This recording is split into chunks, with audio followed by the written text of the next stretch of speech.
In Module 1, one of the things that you will be required to do is to find the first 5 terms of the sequence if you're given the explicit formula.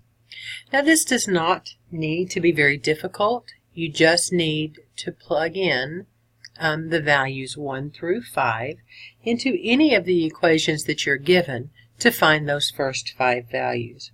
For example, here on number 1, to find my first term, I will plug in 3 times 1 plus 5. Do my arithmetic. 3 times 1 is 3, plus 5 is 8. So my first term in this sequence is 8.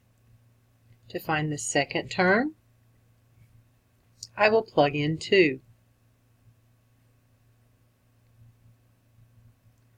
3 times 2 is 6, plus 5 is 11. My third term, I'll plug in 3.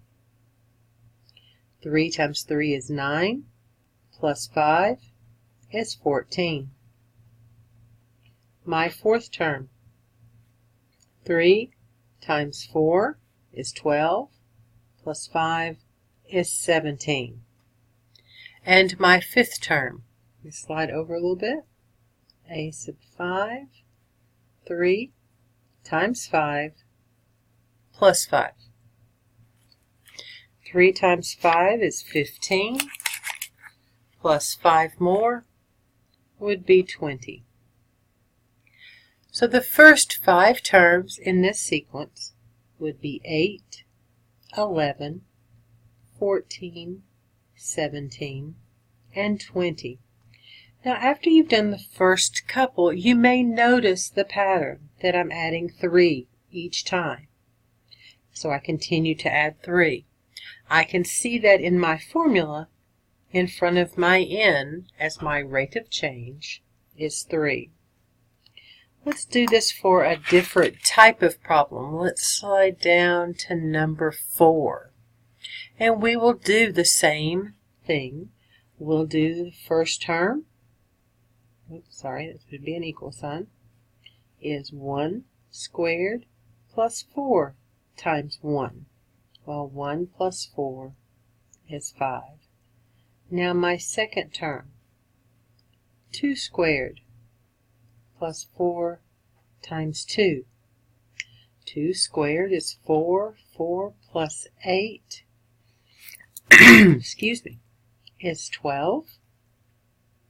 My third term, 3 squared, which is 9, plus 4 times 3, which is 12, gives me 21. My fourth term, 4 squared, which is 16, plus 4 times 4, which is again 16. 16 and 16 is 32. And my fifth term, 5 squared, which is 25, plus 4 times 5, which is 20. So 25 plus 20 is 45.